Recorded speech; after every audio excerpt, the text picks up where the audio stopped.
Hey guys, so had F&M last night and went 4-0 again, so I'm feeling pretty confident about the deck. I'll run you guys through it and you guys can let me know how you feel. So we've got the base of the deck, right? So all of this here, all the 1 drops, 2 drops, they stay the same, they're not going anywhere. We've got 2 Depala, 2 Thalia, so no Gideon in the main board. That's been working out pretty well for me, going fast, consistent and smooth. 3 drop being the highest thing you can pick up means that you can discard the key to the city or discard lands to Smuggler's Copter with fairly high certainty that you're going to be able to play whatever you've got as soon as you pick it up, which is cool. Then you got the 4 copters, 2 cultivators caravans. I've put one in the sideboard for the blue. I felt 3 is too much. If you've got 2 on your board, it's just useless. It's just another land. You can't crew it most of the time with their removal. And you're lucky if you crew 1 consistently. So on top of the copter and other things like that. So 2 is good, I feel. For removal, we've moved away from Harness Lightning into Declaration in Stone. I feel it's just much stronger. I mean, it deals with literally anything in the game. Um, and we don't really need the instant speed removal, right? We've got Unlicensed if we really need it. But we should be setting up our combat phases so that we don't have to rely on this sort of like juking kind of effect with Harness Lightning. Using the energy it's not good because a lot of the times the mana base being tricolor, um, you need the energy to use it for that one time. I don't know, scrap heap, recurrence or unlicensed disintegration. You just need it there, hold it in reserve just in case something happens. I don't like using forward just to remove something when Declaration in Stone does it so smoothly. The clues are non-issue really. The deck is so fast that if they've got time to crack a clue or they need to crack a clue, they've probably already lost or we've already lost. So Declaration Stone definitely has performed well above expectations and well above unlicensed. Then you've got 2 Key to the City in the main board. So this, I mean, it's a bit of spice or whatever, but it performs consistently. It's won so many games, at least 1 point per game over the last week and a half is due to Key to the City. It lets you play in a way that you can be over aggressive, even offer a trade in a combat phase where you're attacking with 3 creatures and offer a bad trade with like, I don't know, maybe your Toolcraft. They'll just block it and chump or whatever, or we lose our Toolcraft but get another 6 damage across. Key to the City comes down and then it's only 2 turns away before they lose and there's literally nothing they can do about it. Without, the removal and all that kind of stuff, but then they're sort of spinning their wheels, so it's just a great position for us to be in. It's your discretion whether you think it's worth it, but I mean, not having to worry about Ishkanar or Avacyn or anything like that coming down and ruining the last 9 points of damage that you're usually at by that time, 11 to 9 points of damage, it's pretty great feeling. Okay, we go to the sideboard. We've got 2 Galvanic Bombardment, 4 Visions, 1 Caravan to go with the Visions, 2 Fragmentized, 2 Kambal, 2 Gideons, and 2 Sky Sovereigns. So we'll talk about the obvious thing first. We got the 2 Galvanic Bombardments, so normally that would be 4, right? 4 I think is too much. I don't find any value in having the multiples, right? Once we get to the stage where the multiple becomes a factor, like, you've got 2 in your graveyard or whatever, um, they've got a big board presence and you're not you're not killing anything, right? You're not using it for its purpose of little shock, just a shock to remove something so you can attack smoothly and cleanly. You're not using it as like the 4 damage removal, right? It's just not clean that way and it's not reliable. So you've got 2 in there, you pop 2 in, so you draw 1 in your first opening hand or whatever, or a little bit later, and you just ping off whatever their annoying creature is. So Grimflayer comes down turn 2, you're on the play, just shock it, or you're on the draw, just shock it, and then attack through again. It's so clean, it's so nice, but you don't need 4 of them, not for the deck, not for this deck at least. You got the Fever Visions. I feel like we've talked about that quite a lot. It's great against Delirium, great against certain control decks that can't keep up. Ones that can empty their hand with discard or whatever like that. You don't want to use it, right? You don't want to give them any more advantage. But if they can't keep up with it, It's a great card, so you just use your judgment there. And then you've got Fragmentize. It still needs to be in the sideboard, guys. I mean, I know it's a dead card, we don't use it a lot of the time, but when it's useful, when we need to put it in, that's when you really you really want to have it in your sideboard. So stuff like Quarantine Field, Stasis Snare, Dynavolt Tower, um, and opposing Fever Visions, but that doesn't really count against this deck. You've never got a hand more than 4. But all these kind of things you need to have it. Right, just be prepared. Another judgment thing. It's not going to be like a always sideboard piece, but you look at the deck, you look what they're doing, you think it's useful, you put it in. Usually you take it out for another 1-drop, just keep the curve smooth. A lot of the sideboard can just be replaced a straight swap for something of that mana base, aside from the top 2. So just use your judgment. You've got Kambal there, pretty self-explanatory. Against control, Thalia does almost nothing. I mean, a land will come in tapped every now and then, or their Torrential Gearhulk will come in tapped. But the Thalia is not staying alive long enough to have that kind of effect. They're going to burn it off as soon as it happens. So you put down Kambal. Even if they remove it straight away, it's a 4-point life swing just for them to do that. It's only 3 mana. You're not using the world to cast it. And then if it, for whatever reason, stays on the board, you're going to run away with the game. Then you've got Gideon. Okay, Gideon's not in the main. I feel it slows down the deck too much. It's a little bit unreliable on double white on 4. It's a bit of an ask. So he's been relegated to the board, but he's still very powerful on the play. On the draw, I'm not a fan of him. Our deck can't defend so well. Scrap Scroungers have no business defending.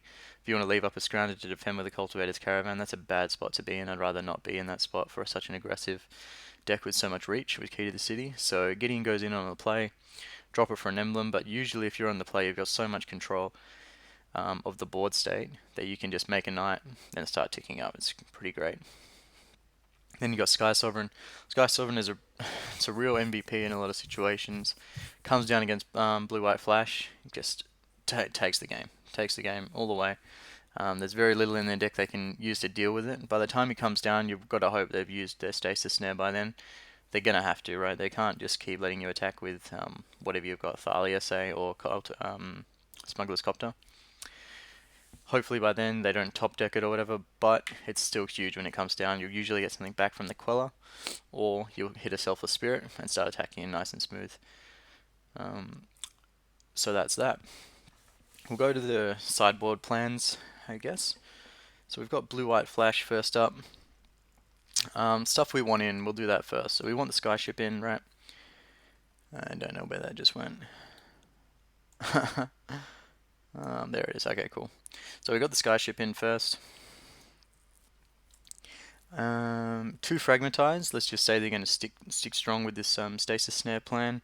It's just nice. It's nice and clean to stop that kind of stuff. Also, if they're way ahead, their Copter, you just, okay, I'll get the Copter. 2 Galvanic Bombardment. Really nice for Selfless Spirit. Selfless Spirit is priority 1 for this deck. Just get rid of it. Then you have Smooth Sailing. They don't have any clean blocks after Selfless Spirit dies, or Abyssin. So nice early control of the board. And then on the play, we're going to go with Gideon. I explained it before. Really strong on the play.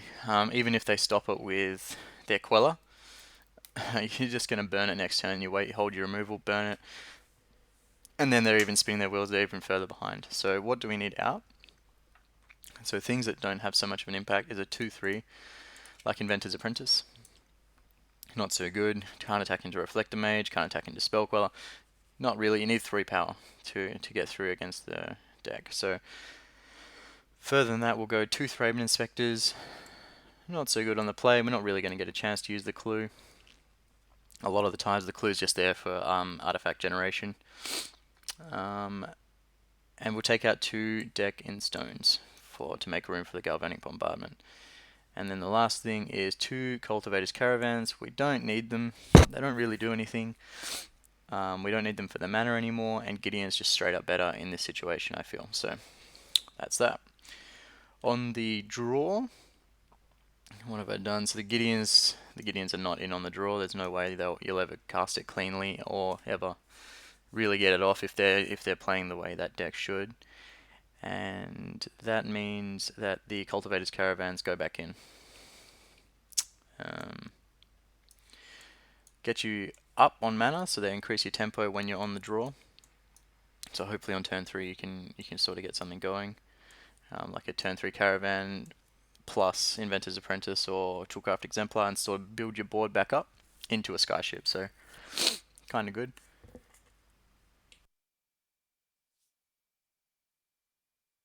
Alright, we'll move to control next. Pretty easy one for us. Good game, usually. We got so many creatures, so many 1-drops that it's outside of a few board wides, it's really tough for them to sort of get back at us. So we'll move these back in. Let's see.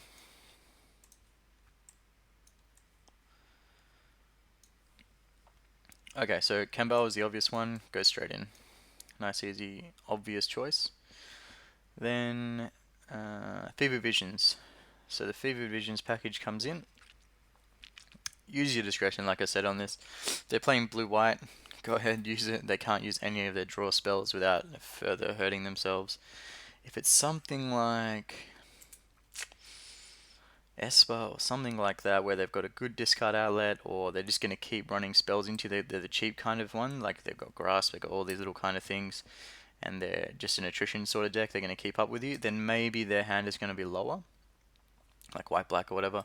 Just use your judgment. If you think their hand's not going to be low enough to make use of it, and they're just going to be drawing into their 4th card or 3rd card every time, no way, right? Pragmatize, up to you. Can go in if you feel like they've got Quarantine Field and Stasis Snare as their stronger sources of removal. Put it in because Quarantine Field is a pretty big blowout. You don't want that to happen. And it's a nice removal piece for when they drop it. So they get you with it once. Put Fragmatize in, and then hope you can get them back. 2 Gideons go in. That's one of the other most obvious things. Great card. Against control, I think we all know that. And that's about it there. And the Cultivator's Caravan goes with the Visions always. Otherwise, you need to shore up the mana base. So out for the control. We don't need Key to the City. A lot of the time, if they're getting to the stage where they're starting to drop their real big creatures, we're not doing too well, and Key to the City might not make that difference. So we'll take out Inventor's Apprentice, Declaration of Stone, and Thalia for these guys. So Thalia is out for Kambal. Nice straight swap, doesn't do much. Then you've got Declaration Stone, just sorcery speed removal. I mean, they can counter it when they please.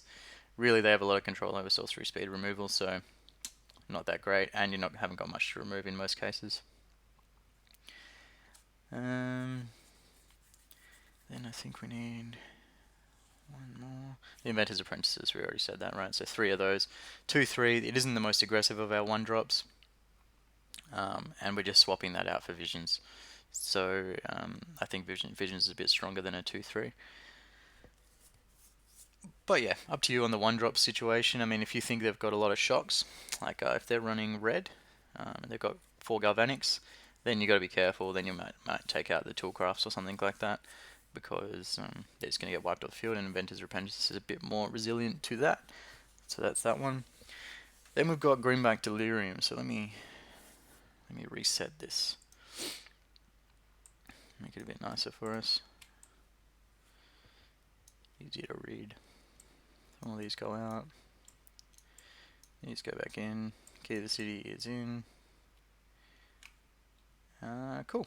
Alright, so on the play for Green Black Delirium, I think we want Fever Visions in. And even on the draw. So Fever Visions there, we had a little talk about it and stuff. I mean, a lot of the players, the better players that are at my LGS, sort of hip to the Fever Visions things. I mean, Li Shitian did his deck tech, all that kind of stuff. So Fever Visions is known about. They're preparing for it because it does blow them out. So obviously they've got to have a plan for it. So a lot of them are putting 4 artifact removal in, have 2 Nature State, 2 Appetites, or at least 3. So that doesn't make it not playable, right? It doesn't stop us from using it.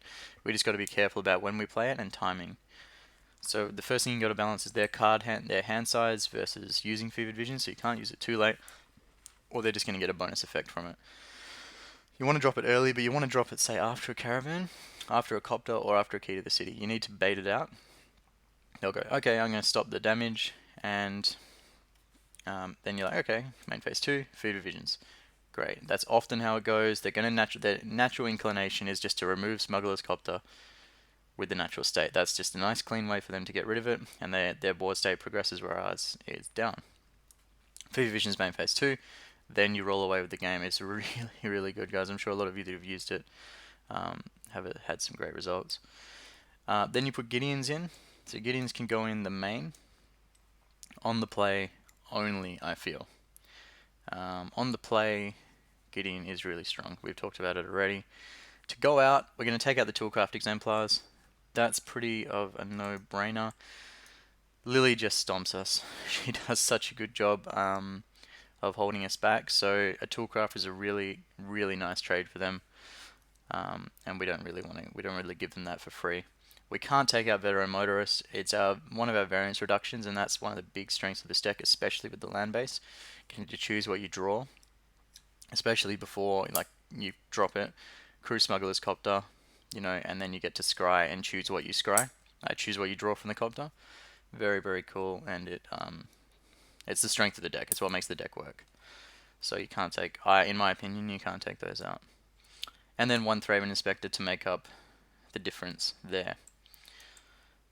So the deck will look like this. Where are we? 58. So we grab the caravans. And we take out 2 Depalas. Depala for the Gideon, straight swap. Fever Visions for the Toolcraft, straight swap. And then the last piece,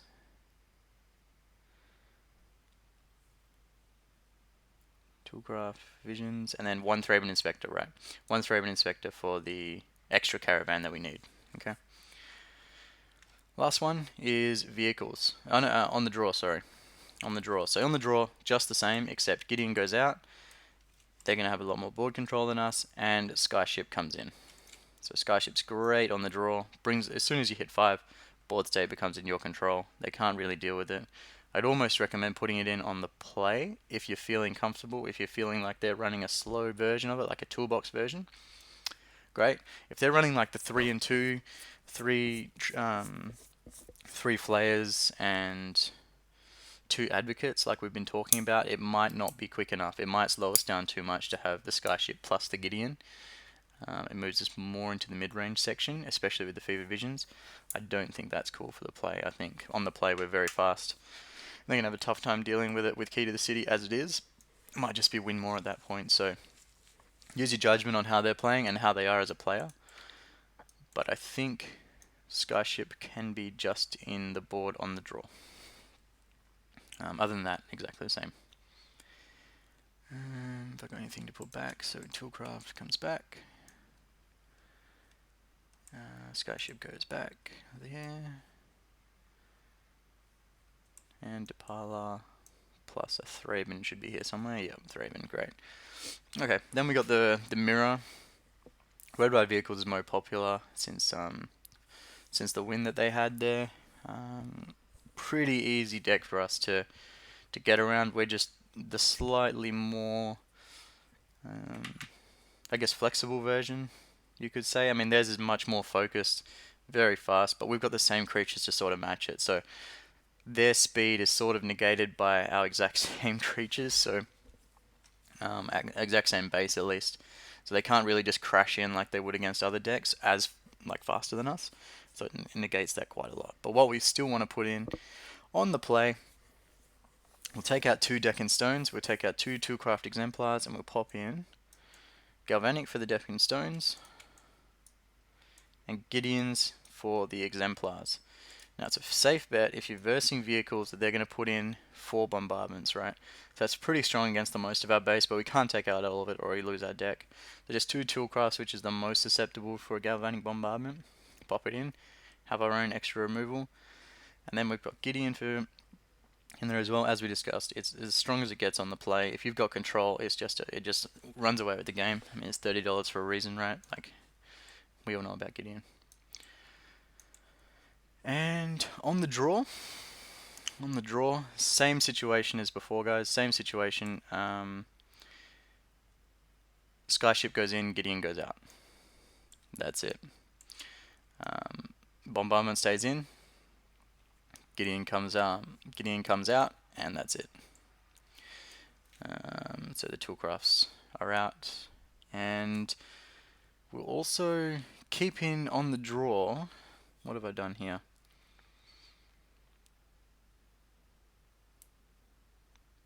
Okay, on the draw, I've gone for taking out Thraben Inspectors and popping back in the toolcraft to crew the Sky Sovereign, just to have another one to crew the Sky Sovereign. That's all. So that's what I've got there, guys. I mean, it's pretty strong. I've had some really great results. I played against some really good players as well. It's not like I've just been scrub bashing at FNM. A lot of these guys are very experienced. Some of them have been to the Pro Tour a few times. You know, had some results. I don't know the results there, but they've had good results at GPs, obviously, to get to the Pro Tour, and they've got great insights. They've helped me with some of the deck tech choices here and there. What's good against this? You know, bit of testing, that kind of stuff, and we're all feeling pretty comfortable that this deck is very well positioned, right? I mean, it's got an answer for all the decks as we've got. Doesn't make it like a landslide deck, or it doesn't make it the deck by any means, but it's got an answer to every deck. And if this is the style you like to play, give it a shot, because it's so fast, it's so consistent, and the variance is so low, so super low, and that's what I'm attracted to. So give it a go. Let me know how you feel. I know a lot of this is in theory to you guys because you haven't tested it, but I've done a lot of work on it. So if you could see my way of thinking, or give me, you know, constructive feedback, that's great. Or test the deck yourself. Just give it a few reps on whatever you use, cockatrice, whatever, and let me know how you felt against certain matchups for this deck specifically, what you take out, little tweaks maybe on the sideboard, and we'll move from there. It's not very constructive to say, I don't like deck in stone, so the deck's invalid. Not good feedback at all. So just test it out, see what you find to be the case, and then report how your testing went or how your situation went. Even if you've used it before, give me the feedback. Cool.